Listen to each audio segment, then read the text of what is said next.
that's the magic that, we can all take as the essence of that lesson, that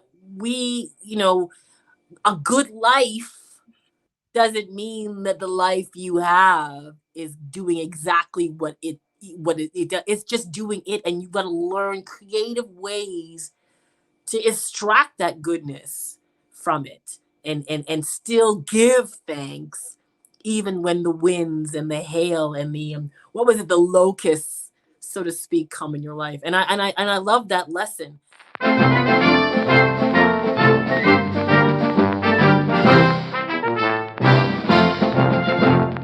Welcome to Classic Screenshots, everybody. Henry, how are you, darling? Oh, that's a loaded question. What color is your cup? Let me see your cup. Okay. Ching. Ching. Okay. Ching. Okay. Oh, so tell me about your week. My week was good. I've been busy. I've been working on projects and fundraising and all that good stuff. Sounds delicious. It is. It's good. It's been chilly here in Spain, so I've had the estufa going, which is the wood burning stove, and it's all nice and toasty. And of course, I have flat Stanley too. Oh my God, that sounds delicious. It's cold out here too. I'm allergic to snow, and it is just debilitating. And I mean, for those who are really allergic to snow, I'm sorry. I'm just telling you, I really feel like, I don't want to get, the earth is a good earth, but sometimes this good earth, I know, fuck, that's a great segue. But sometimes another random segue by QueenB. That was an early one. Yeah, but sometimes this good earth can make you feel like it's made a mistake, because I'm like, you not know how much I don't like winter? Why? So, and the earth says back to you, what are you doing in Canada? And again, I blame the earth for that. I do. I can hear my ancestors calling, going, what are you doing in Canada? I'm like, well, girl, let me tell you a story. It started way back. That's right. You got an hour or 3? We get some snow. My village is in the foothills of some small mountain range here, and the mountains get snow, but we don't get it down here. Lucky ducks. But it does get chilly. It does get bone-crushingly chilly. Well, that's okay. I've got 100 blankets on my bed. I've got flat Stanley under the covers. And you know what they say, that the elements of the earth can make or break a life, a relationship. I know. Sometimes the good earth, it's a matter of perspective. And this is what this movie is all about. Well, listen, the good earth is quite an ingenious story. It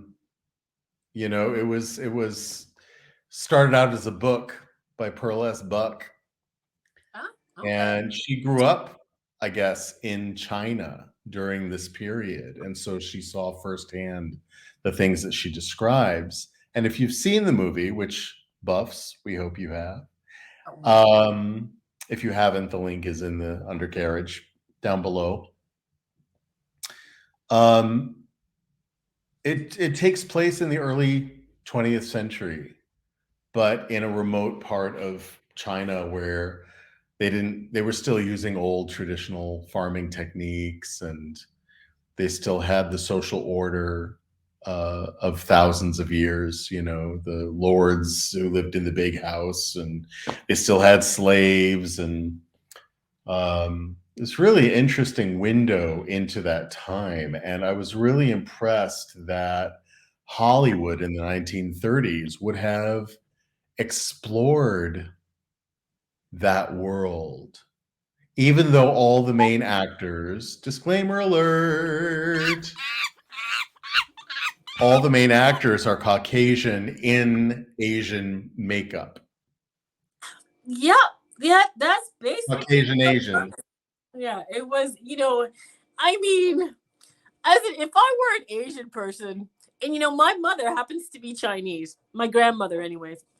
Um, and I just like Interesting. blackface. I so many got so offended. It was just, I mean, the acting. It didn't. It was a good movie. The message came through, but then just talking about the surface shit. You're like, okay, Hollywood.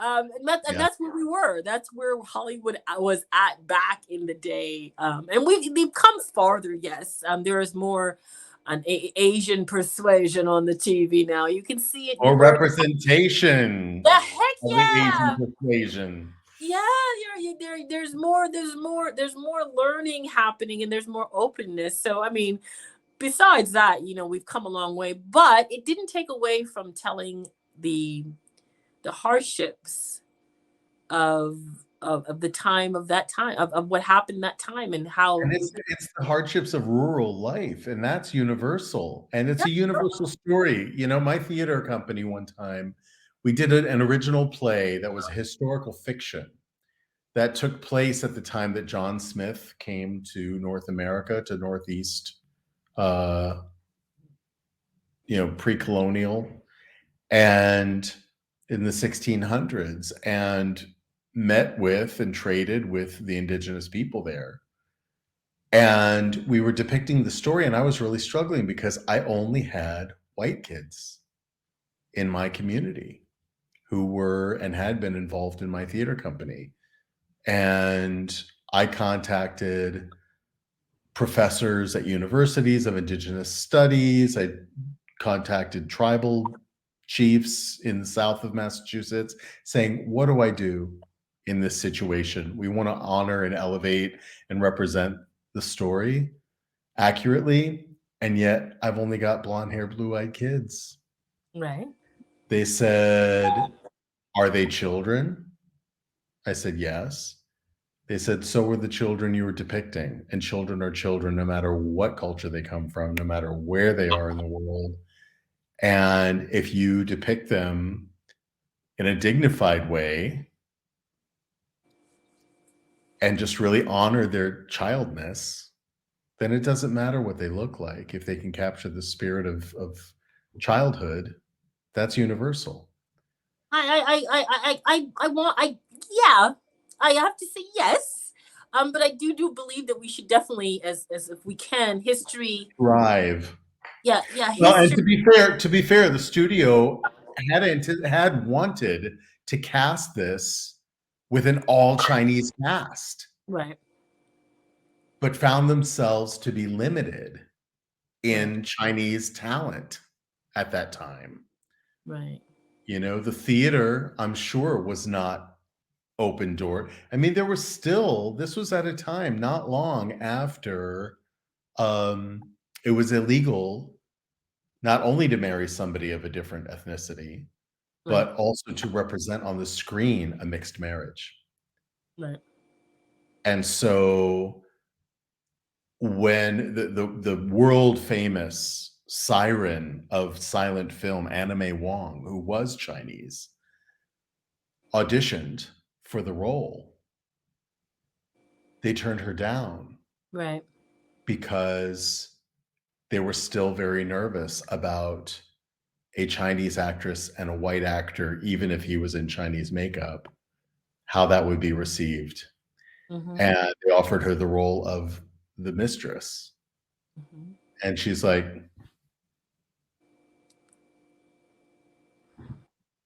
Yeah, like I said, good for her. oh, Good well, for definitely her. good for her. It's as an individual, when I see these movies and I see myself depicted, this is just another side. I watched. This is, I mean, yeah, I've just got to mention this. I watched Woman King the other day with Viola Don't tell Davis. me anything. I haven't seen I'm it. not going to No, tell you anything. I'm just going to tell you. no spoilers. It just wouldn't have had been the same powerful movie if they used a blonde hair, blue eyed person to play In, her. in blackface, In even. black, Yeah. they just wouldn't. I don't know what to tell you. It just didn't work. She was fucking phenomenal. Like, I love that I've movie. heard Woo, amazing things Lord about that Jesus. But movie. let me get away from that. So going back to what we're saying, I am very glad that Hollywood has moved forward in trying to portray history accurate, because we know that in history, if it's not accurate, they just make up shit. This wouldn't be done today. This wouldn't be done today. I mean, and there were women, like we talked about, there are women who were playing light-skinned women passing, Right. And they were played by white actresses. Right. And that was all the way into the 50s, through the 50s. Right. What I'm saying is that I get that. I'm not saying it was right. No. It was It was never right. I'm just saying you're very excited this week. So here I am saying that it really is. It's nice to see when they play history as history was written to the best of their knowledge, because I know as a little girl, I needed to see my face. I needed to see the actors, and I know it sometimes you just can't get the actor to correlate with the history, and you do your best, and then that's all we can do. But I was excited when I saw, like I said, those who were the main actresses weren't played as historically accurate to, however, they were played by white actors. But when when you're looking at it and you're like, oh, I get it, it didn't take away from the story, right? But again, if they did it again, I would love to see it all play in Asian or characters, because if it were to be remade. But then there's the controversy of the woman who wrote it, who was not Chinese. Okay. So she's writing about Chinese history, right, from a colonial perspective, right. Even though it's powerful, right, it probably was quite accurate. And yet I think that we are more inclined today to make films and plays, screenplays and stage plays, written by people about the culture that they're from. Right? We are tired of hearing stories written by non-ethnic people about ethnic worlds, like Africa, like Asia, like, so I think it's a really interesting time. I think it's important to talk about it. And I don't believe in cancel culture. I don't believe that we shouldn't watch these films because, somebody's in blackface or someone's in yellowface. I think it's important to watch them and consider the history and talk about it today. How does that grab you? It's important to look at history at where it was at the time and appreciate it for what it was for the time. And just enjoy for what it is, and the message, which I loved about it, now that we've got that, from moving from that side, is that the story of a family, a man who just wants the best for his family. He wants the land to be abundant. He wants to show people that he has made something of himself. So he wants the best. And what I love about the lesson is that you may want the best for yourself, but sometimes the earth has other plans. And it really, what I loved about this is that as we travail through this journey of creating his wealth, his family, he learns these creative ways to maneuver and work with the earth and still give praises to what I believe was his ancestors. That's the magic. That's the magic that we can all take as the essence of that lesson, that we, a good life doesn't mean that the life you have is doing exactly what it does. It's just doing it, and you've got to learn creative ways to extract that goodness from it, and still give thanks, even when the winds and the hail and the the locusts, so to speak, come in your life. And I love that lesson, that he wanted the best for his family. He tried his best, but sometimes the decisions. But I guess my best wasn't good enough. Sometimes, that's just what it is. But I love the almost the full circle, not even almost, the full circle of the journey, really. It really made you go, you know what, life is really funny, isn't it? You have your kids, you do this, you do that. And so let's go back from the beginning. So who are we talking about? We're talking about a man who is working the land. I actually disagree. Okay. He's not working the land. We're talking about someone. No, we're talking about Olan. We're talking this for me. The lesson is her story. Okay.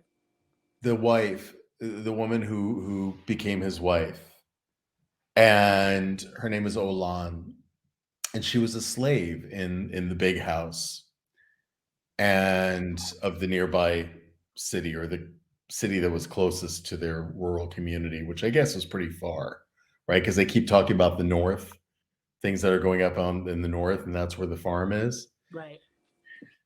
It starts out, we meet him first, right? And then he goes to the big house to essentially buy himself a wife. And this poor young gal is abused. She says at one point during the film that famine led her to slavery. She had to go and beg on the streets, and she had to become a slave for her own survival. So for me, the film is a woman's story. She is the strength behind her man. Even the peach pit that he spits out into the gutter, she runs after and gets. And the first thing she does when she arrives in her new home in the country is plant that seed. And all through the film, you see that little peach tree. First, it's a sprout, and then it's a bigger tree, and the blossoms, and then it bears fruit, and it follows along their journey, and the tree is always there, and it represents her. It represents her fertility. It represents her strength, Excuse me.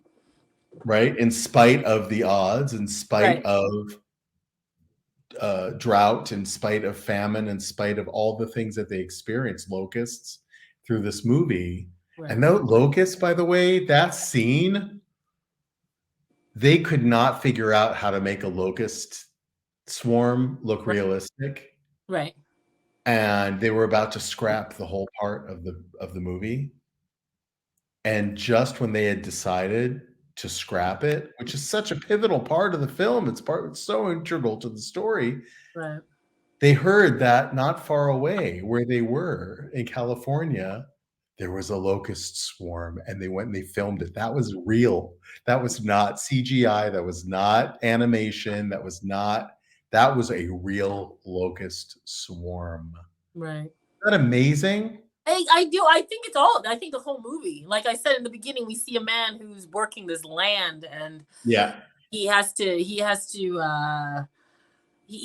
find a way through, and he finds a wife, and he does all these things. And of course the story is about her. It's about her trials of becoming this woman, or just being just living, and I love the fact that in the end, how he goes through everything.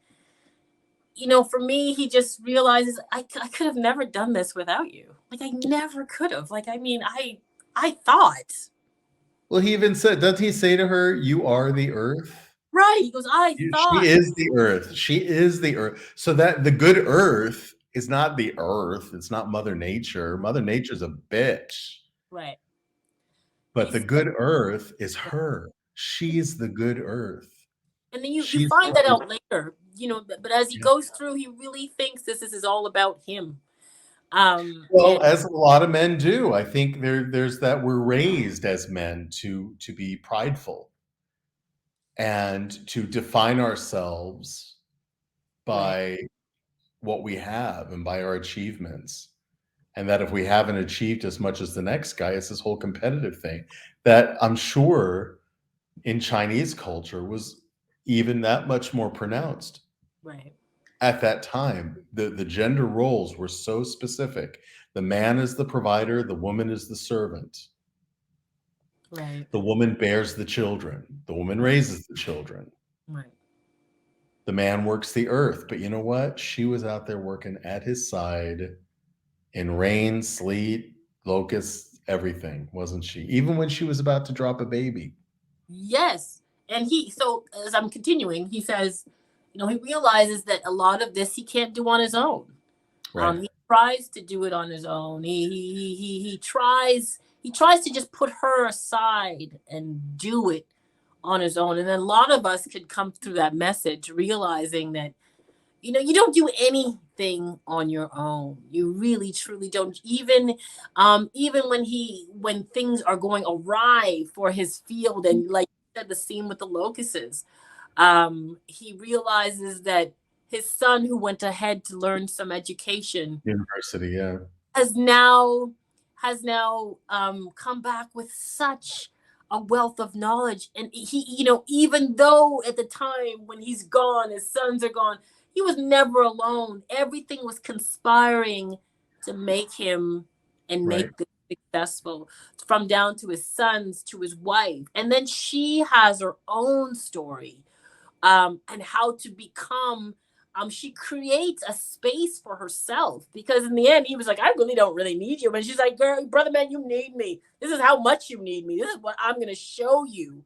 And I'm not going to shy away from hard work, and I'm not going to try to say there's nothing wrong with it. But in that time, in that space, she's like, I'm going to not only carry my own, I'm going to do it with grace.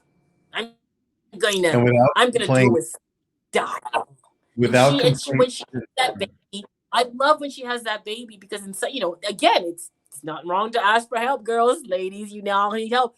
You don't hear nothing. You just hear wah. You hear the grandparents pop their head up, and then you see the husband who was working in the field suddenly go, "Is that a baby?" And he runs in, and you just realize her strength in that moment. She's just like, "What? You did She this, birthed that girl? baby on her own, got Oh, herself girl!" up, cleaned that baby up, got herself up and dressed and sat in the chair next to the bed. And the Right, baby was on the bed when he came in, and she was sitting there all dressed, happy as you please. No drugs, no epidural, right. no midwife, no ginger compress on her perineum. Right. She did her thing. She birthed a baby the way women have been birthing babies for thousands Ain't and no thousands thing. of And years. she flies, not flies through, but she goes through that with ease. And even in that space, which I love, because you think that's it. You see this woman fucking put this out and got a baby, good. I'm gonna be doing it. And then it jumps, I believe, to where all three of them now. She has three kids. She's moved, she's Two done this. boys and a Three girl. She has three kids. She's done this. She's there. She's been woman. I am woman. Hear me roar. And it's almost like he still doesn't see her worth. Still doesn't Well, see but isn't that alluded to throughout the entire film, the worthlessness of women? Well, That's yeah, but I'm just focusing from my interpretation how I viewed it and how I saw it. I just realized yeah. that he doesn't even notice it. I noticed it already. I'm like, man, this woman is powerful. God damn it. And he still has to go through these travails to realize how much she's worth. And then I don't know if we're at that point yet where she finds a treasure that changes everything. Oh, that's way later. Yeah, she finds a treasure That's way later. that changes everything. But you'd think that that would have been noticed already, and then that just tells you the focus that this husband had on just gaining, gain, and she's here wanting to make this life comfortable. She wasn't really looking for the game. She's, I got what I want. You saved me from slave. You married me. You gave me some children. I pushed them out for you. I'm helping you. She was already good. But he always wanted that little more. And maybe that pertains to what's happening today. We Well, and I constantly think, want yeah, more. We that want was more. very much part of the culture too, is again that competitiveness with other Yeah. people, other men, Right. to show off, right? And his father is there for the whole thing. Right. His father, incidentally, was played by the same actor who played Uncle Henry in The Wizard of Oz, Charlie Grapewin. Right. And it was a really, these were all really wonderful actors, wonderful performances. The saving grace for me in being able to sit back a little and focus on the story rather than the makeup was that in terms of main characters, there were only a few, Right. and all the rest were portrayed by Chinese actors. Right. In fact, there was a big deal, I think it had something to do with the war at that time, where the Chinese government, to sign off and approve this film that dealt with their own history, because there was a war between Japan and China at that time, they insisted that none of the characters be portrayed by Japanese actors, which I thought was really another little interesting tidbit about the making behind the scenes. But when we're talking about these actors, these white actors, it redeemed it a bit for me that their children were all played by Chinese children, that they're, you know, as babies, as youngsters, and as adults. Right. All of those actors that played their children were portrayed by Chinese actors. I thought that was beautiful. The people around them, the other farmers, his best friend, they were all Chinese actors. Yes. Right? So you lose some of the whiteness out of it to a degree. You do, and I think this has to do with the filmmaking process, but also the director. Right. Well, I'm not saying you, I'm saying one. One, it does smooth it out a little bit and allows you to suspend your disbelief. Yeah, you know, I just but some of the during some of the movies though, I never lost part of the lesson. But I have to admit, you know, I'd be looking at them and look at these white people playing Chinese people. Lord Jesus, you know what I mean? I had fun with it because it not only showed me that's where we were then. Look at us now. Look at the Right. and we don't give. You know, we need to give ourselves enough credit. You know, that we are, you know, for whatever reason why it wasn't fully played by an all Asian cast, Japanese guy, it's fine. But it shows you the growth of how far we've come, and even in the movie as well, that same lesson is reflected because in the first part before the locust scene comes up, when famine hit the land in their first, like, we got to get out, we got to go, we can't We got to do go to the big city yeah, we because gotta that's go where the work big. is. We gotta go. You know what? Before I even get there, what I loved about this too is when they go to the big city and they're desperate. I need food. I love how the father says, "I don't care what shit show is happening. You do not steal. You do Right. not take." And he tries to hold on to the morals, and that can serve us today very well. Like, yeah, shit's gonna happen, but that doesn't mean that we throw away our kindness, our love, and our compassion for one another. Which it really plays to that. I love that because I remember. I'm gonna tell you a little story here. When I was a little girl, there was this kid. His name was Steve Damaris. I'll never forget him. He was Greek. And we went out for recess.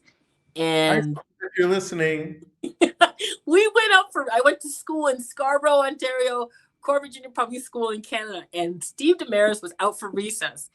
And when he went out for recess, I wanted to play the game that he was playing because I was a tomboy. I wanted to hang out with the tomboy. And he didn't want to. And he called me the N word. And I got furious and I pushed him down and I called him the H word. And he got mad and they went in and nobody heard the N word. They just heard what I said. And they called my principal. They called my mama home. Oh, Jesus. They called my mama home.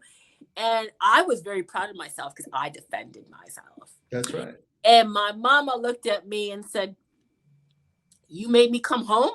And I said, "Mama, you wouldn't believe what he did." She said, "I know what he did. He called you the N word and you pushed him back and called the H word. What I tell you about stooping down low in bad situations? You keep your head up high. He calls you the N word, you call him love.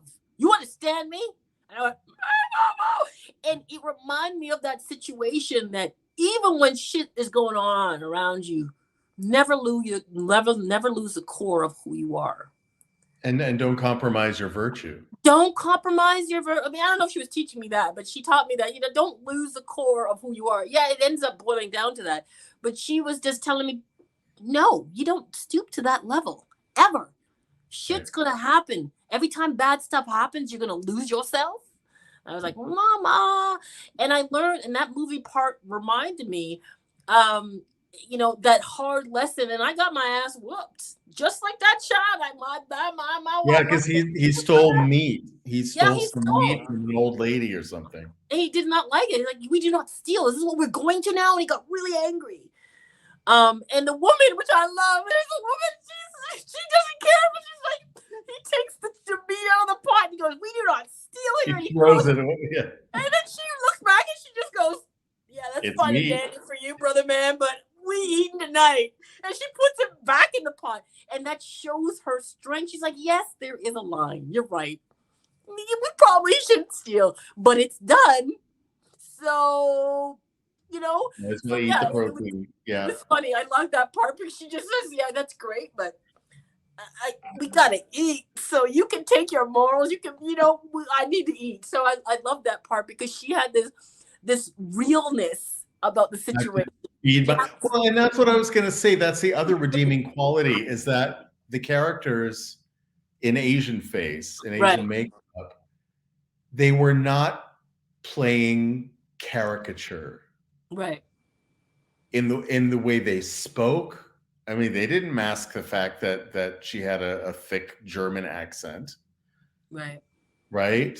They didn't try to mask their speech to make it sound more Asian, as a lot of those depictions, Charlie Chan detective movies, and who are also played by white guys in Breakfast at Tiffany's. Mickey Rooney played a very offensive caricature of a Japanese man. Yeah. And they didn't do that. They played them as human. They played the character as truthfully as they could. Right. And I appreciated that. Again, all the righteous stuff aside that we have today, looking at the performances simply as performances.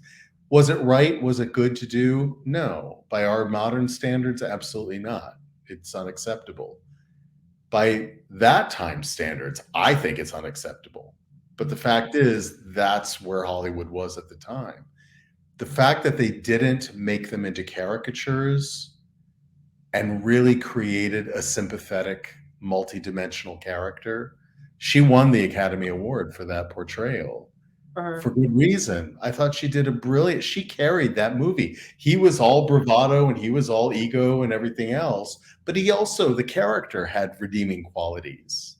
Mm-hmm. He wanted to do the best that he could for his family, aside from all of the competitive ego shit, right?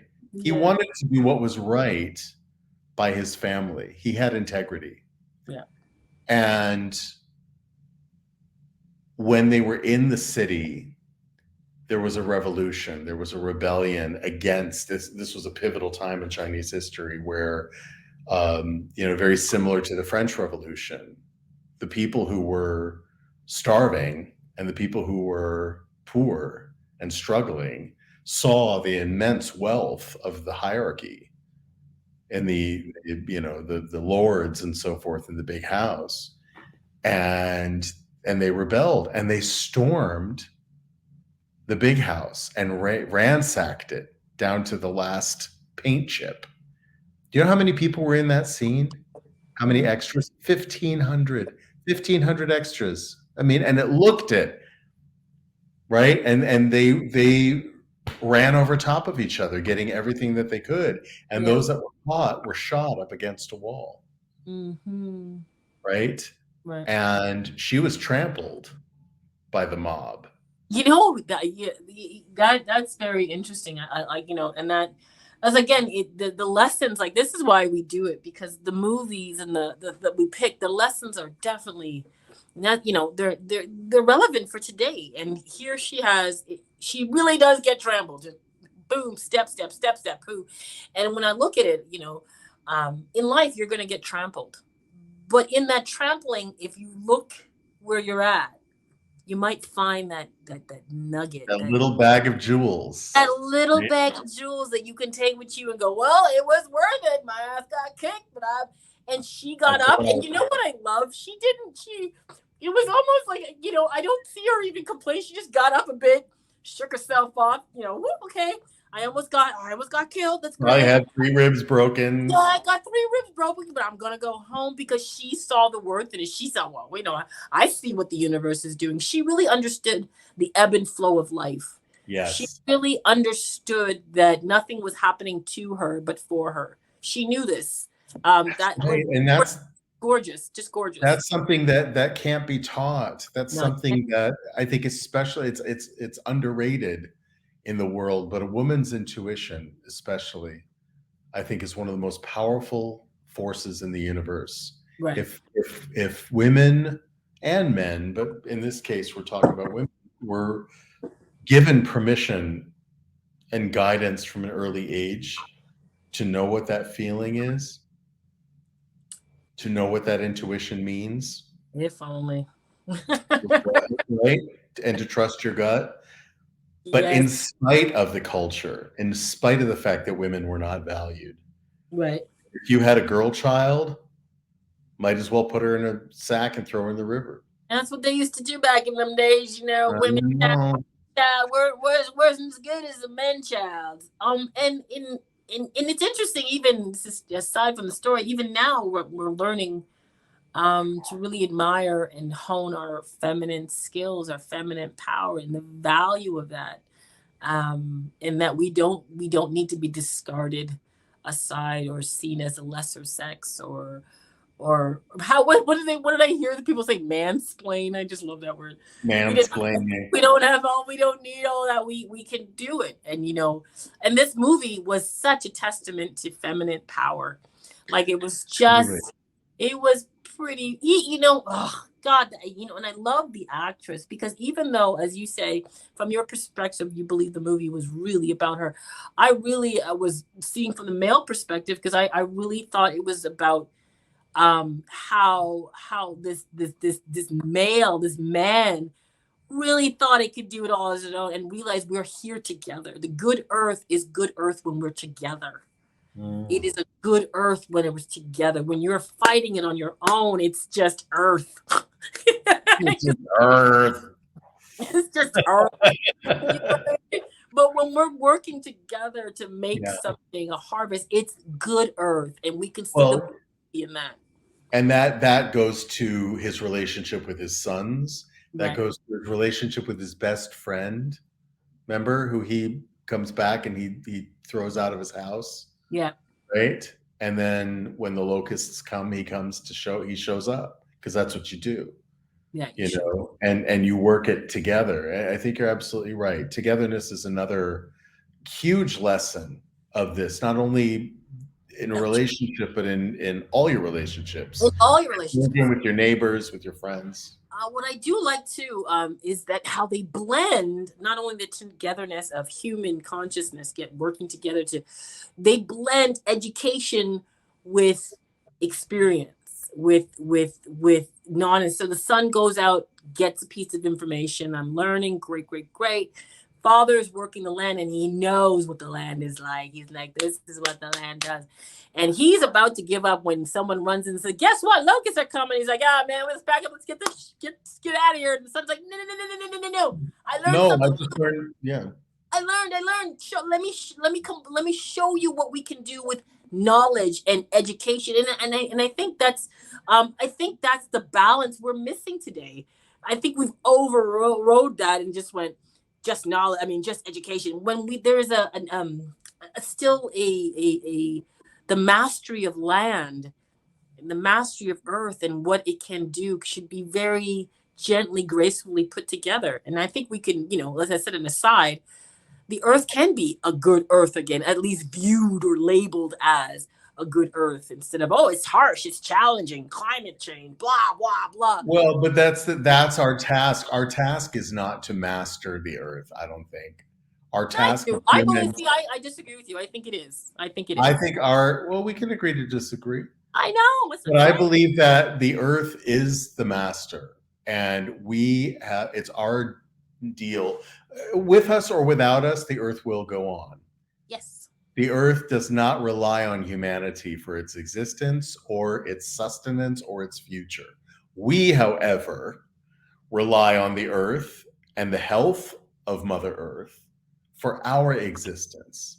So it's not up to us. The earth doesn't need us to take care of her. Right. But the earth needs us to work with her.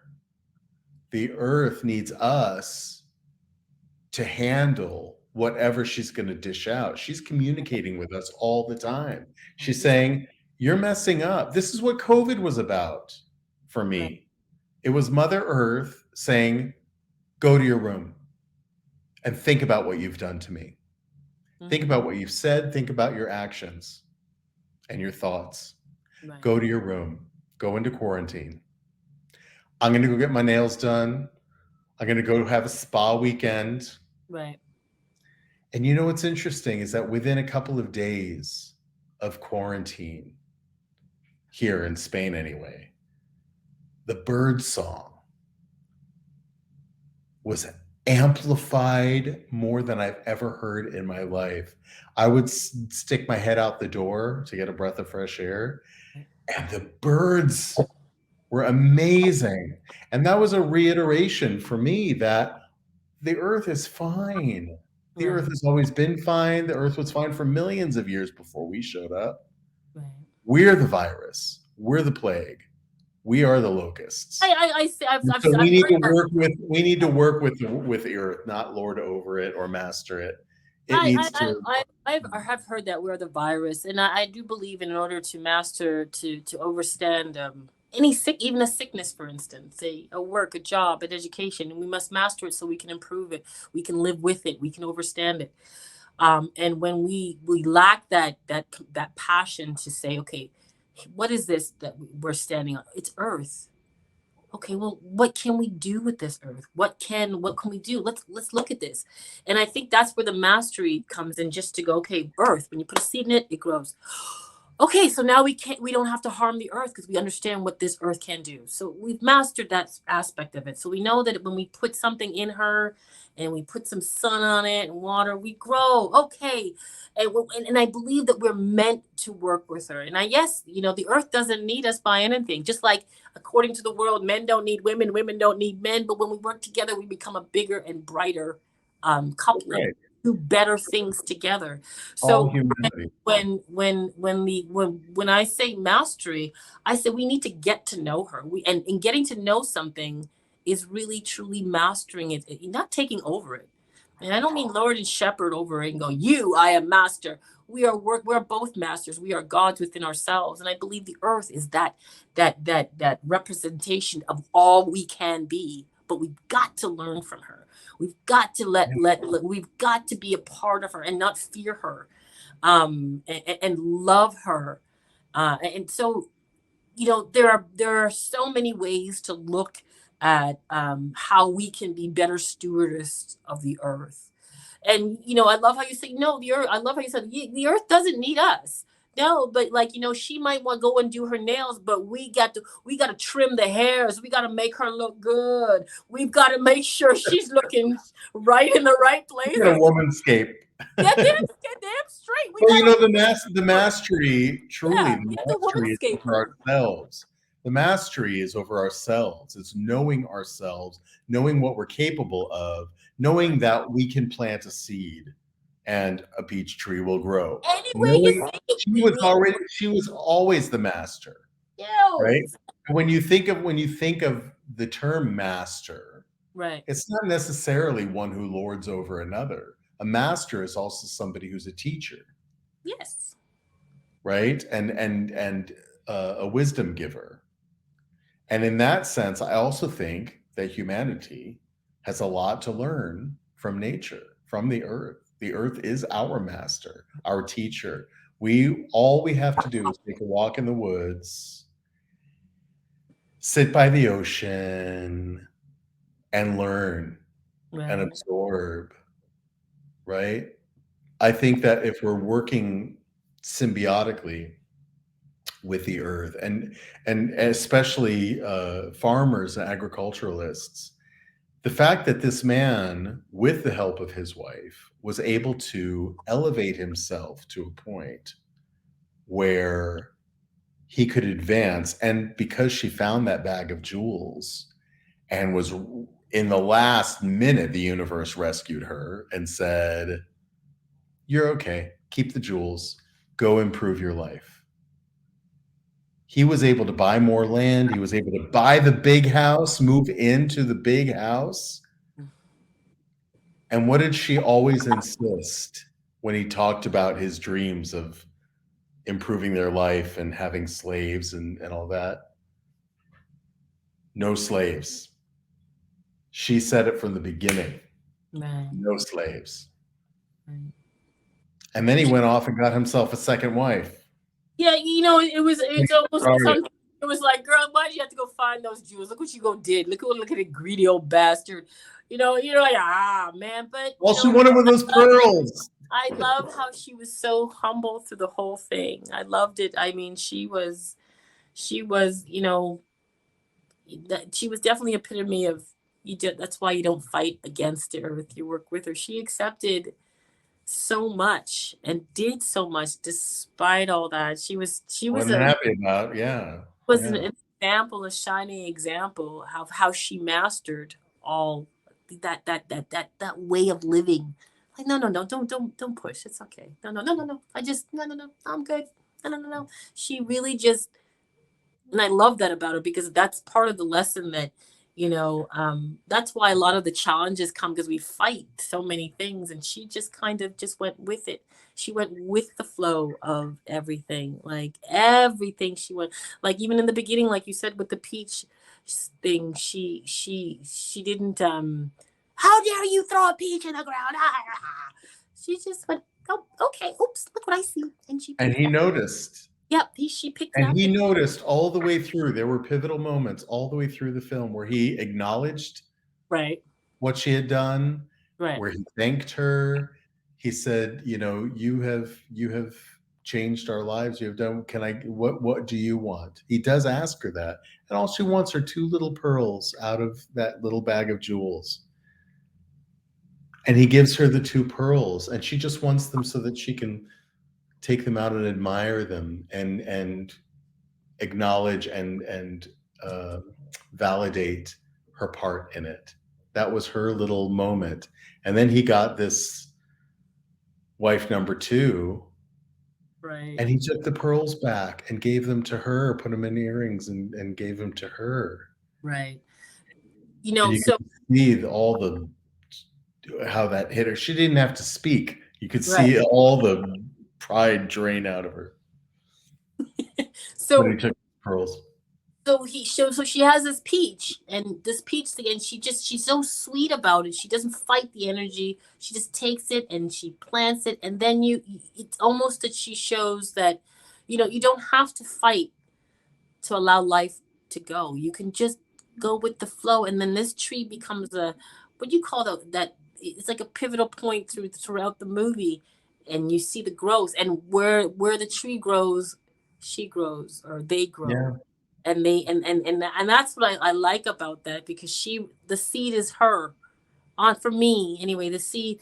She's like, this is, I'm in the now environment, and now I'm going to be placed in there, and she really makes that family become what it was, as you see going through the movie, become all of this. And the 2 pearls, like, it almost represents it. We all know how pearls create the little irritation of sand, and That's she's right. taken this little irritation, whether it be I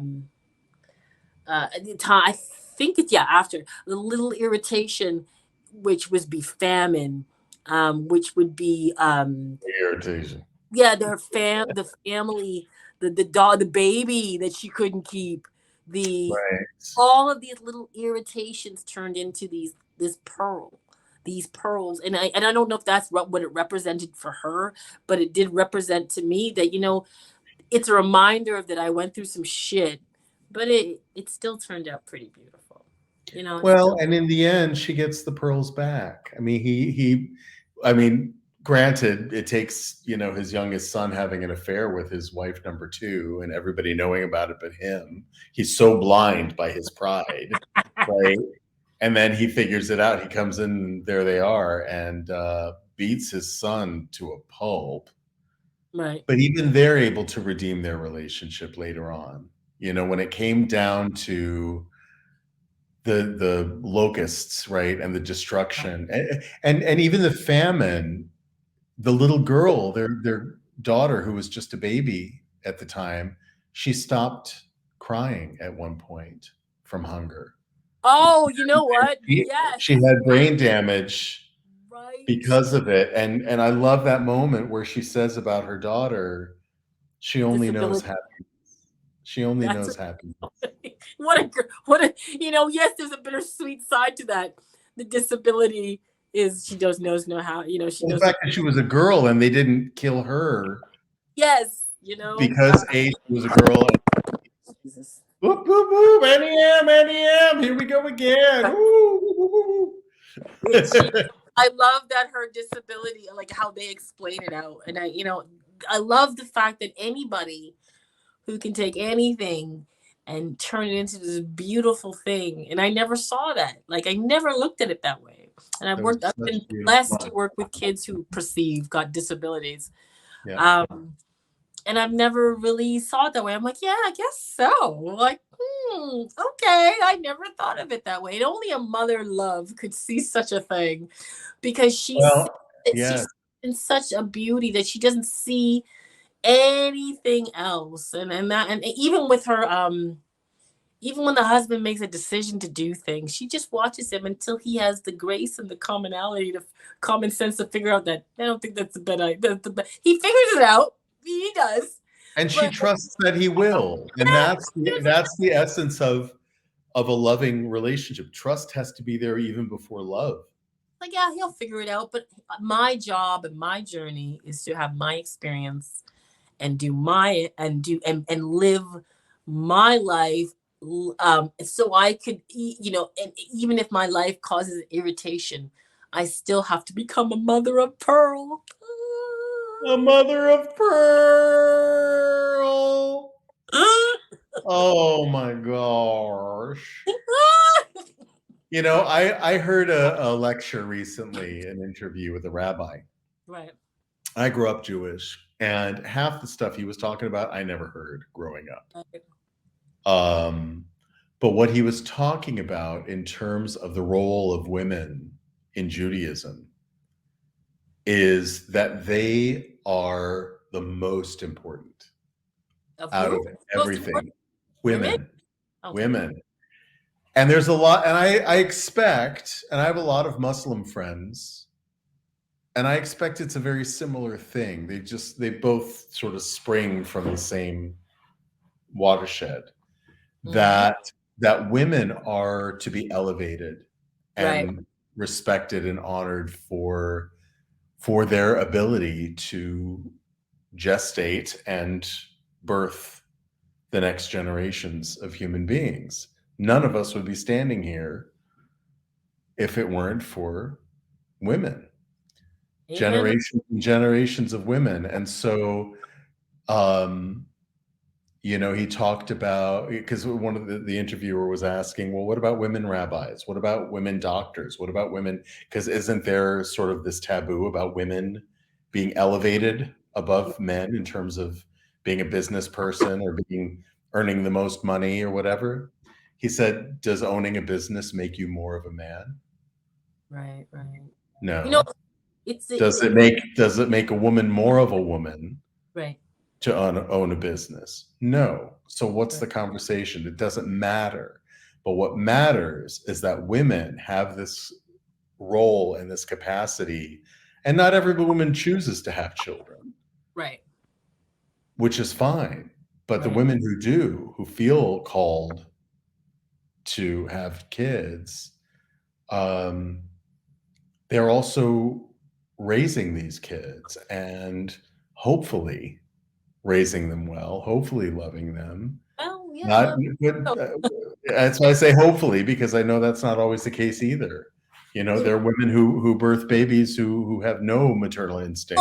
Well, I love, it's a testimony to the strength of women, because even in the Jamaican culture, there is Nanny Maroon, who was maroon and headed the battle against the British and won. And this woman who people are like, who is this woman? She created strategic moves to beat until this day in Jamaica, Trelawney, it's still maroon territory because of her. And women are and it's funny, even in Jamaica culture, there's called, Rastafarian, and they I think it's a Bobo Ashanti, where I still don't see women as being equal. They don't have them in the tribe. Like, what? Well, women are less than. And me and my husband talking about it, we're like, well, y'all come from women, right? Different tribes around the world are still just waking up to the power of women. Whether it's a sadness that men can't do what women do, I don't know. But I've always loved, like I started the show talking about Viola Davis and Woman King, and just a strong leader. Women are so versatile, so strong. They can cook the bacon, cut it up, and fry it up, and bring they all at once. And I love what this movie does, but it does it ever so subtly and gracefully. It's subtle. It's so subtle. And that I attribute to the 4 directors that worked on it. I mean, it was a collaborative effort at every level, this film. And only one director got credit. But there were four directors. It's pretty amazing how you can tell the story and show the power of women, either as a force to be reckoned with, or something as subtle as perhaps a peach seed that just needs to be placed into the ground. Yeah, it's a powerful. Or two pearls of wisdom that just need to be held. And it's women are that diverse, and that's magical. And that's something that I as we're going forward, we're all waking up to. I'm just waking up to my feminine powers as a woman and going, oh my God, that's something. I'm just looking now into my past and realizing how formidable my mother's strength was, and how she taught me through brute force and through very still subtleness about how to be strong. Even today, I found my husband looking at me going, you're fucking amazing. I'm like, I know, right? Holy shit. Because sometimes I'm amazed that you go through shit and you go, I'm still here. And not only I'm still here, I'm smiling, and that can be contributed to all the many women who came before me, who and again to Nanny Maroon, because I am a Maroon, so I know I've got her somewhere in my bloodstream. Yes, you do. Being able to just look at an army of men, field men, farmers, turning them into soldiers and defeating one of the strongest armies of that time, which was the British Army. That's amazing. And this came from a woman. It's a seed. So, this movie, as I said, is pretty neat to really be a testimony to our resilience and how amazing we are. And I love how it's almost like, so for me, I saw the tree as a woman. The land was the woman, because even though the locusts came to fucking take it apart, it was like, heck no, I'm learning. No, away with you. Do you know what I mean? So everything was that anything that got battered in the movie was almost like the resilience and the strength of a woman just coming through in a different manner. It was kind of neat. I like that. Well, and the mistress as well. I mean, even though she was sort of a villainous figure, coming in and wrecking this home on so many levels, she was also a survivor. She was doing what she could do with the culture that she was in, to use the gifts that she had as a musician, as a beautiful woman, to advance herself in the world. And she fucked up. And the son fucked up too.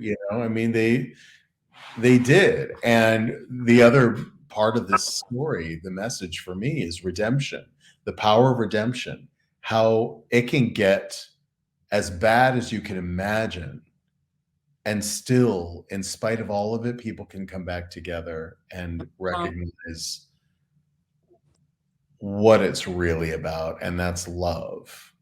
Love for each other, love for family, love for friendship, love for the earth. mm, You know? And I Earth. love that last scene where she dies Mm-hmm. and the Spoiler pearl. alert, she's dead. She died. Spoiler alert, she dies. Well, hopefully, buffs, you have watched this movie. And the pearls roll out of her hand, Right.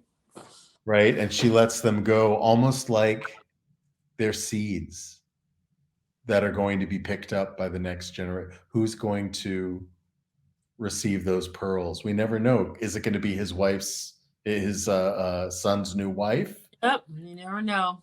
You never Right, know. to pass on to their children, because she comes in and is, there's the whole wedding party, and poor Olan is bedridden on her deathbed, and she comes in all her bridal regalia, just beautiful, and she's brought in for the mother's approval, and I thought that was really a powerful moment Just to to the make, just to give a little, little shout out to the death makeup they put on that woman. She really looked dead. I was like, girl, look, they did a oh really, yeah. it was really Well, good. they aged them throughout the movie, because this Very takes place well. over the They- course of it, well, from their what, late teens, early 20s into their elder years. yeah, they did a very good job. And as Really beautiful. we don't give ourselves enough credit that we have mastered the art of just doing things. We forget how brilliant we are as humans, man or woman, to tell a story in a way that we can ingest it and take from it what we do. And when I say we do something well, and we don't just tell the story in this show called Classic Screen Start. Henry C., my co-host, does his own in saw that. How's that random segue? I was going to do cup of the week. Hey, cup of the week. Oh yes, cup of the week. You too could have your beautiful logo here. Phrase or your picture. Yeah, mental health, anything. This it is. We will do a glamorous job of it. So check it out. Yeah, try that. A cup of a week. Every week we have a cup of the week. It says has something on it, and you can have that spot where we say cup of the week, brought to you by some fabulous company, and you know who you are, so don't be That's shy. for being a sponsor and being a Because buff. when we're not here, we're doing podcasts, and my wonderful co-host Henry C. does his own podcast called the Lost Travelers Podcast, which they tell you about tools, real tools, great guests. Check them out, and they talk about their journeys and the things that they can extract from their journeys that can help you live a much healthier and much better life if you choose. If That's you right. Universal life skills conversations for our time. And of course, my most exquisite co-host on the planet Earth, Mother Earth, Earth. QueenB, has. Let me fix myself up. Oh, you do it. The Curious Conversation is her podcast, and there are so many branches coming out of. Speaking of trees, did you like that? There's Yes. so many branches coming out of Curious the Conversation. You've got your Clubhouse stuff, you've got your owl stuff, you've got your wisdom stuff, you've got your Instagram stuff, you've got your YouTube stuff. You are on fire. Is a conversation that's gonna go global with your help. And we're gonna do what it is, because the conversation is you and I. It's the conversation is what allows for us to master ourselves, so we can live as better people and do right when it comes to others, because we choose to. And this is why we have the conversation. This is we have the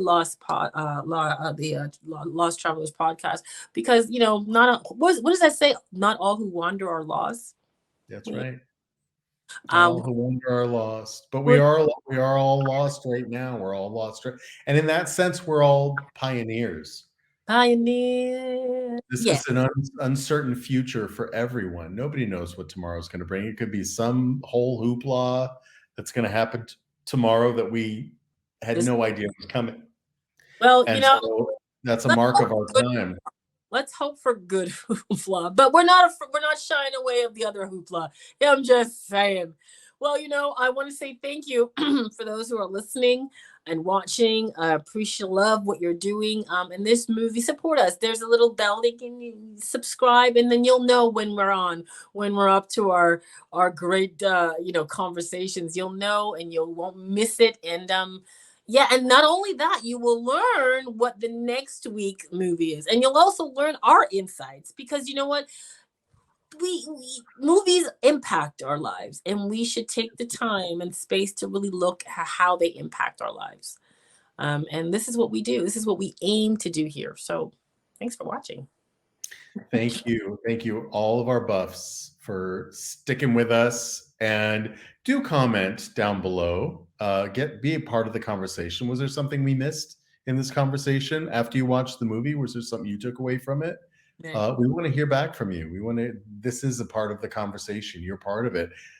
Listen, those who participate in conversation with us, come and join us in the studio. Right. Doesn't matter where you are in the world. I'm in Spain. I'm in British Columbia. Right? So it doesn't matter where you are. We can all come together and participate. We can all come together. And as I said, so let's recap. Cup of the week. You can have that space here. Advertise your wonderful, wonderful thing. Yeah, check out our undercarriage. We clean it out every week. Something new always there. Support us by becoming a subscriber. And we do have a few episodes that we haven't shared with the public at all. And we can. So just let us know in the comments if you want to see it, and then we'll let you know how you can get access to those shows. That's right. Never mind. Be good to Mother Earth. She's good to you. Bye, everybody. Bye, bye, bye. There she goes again.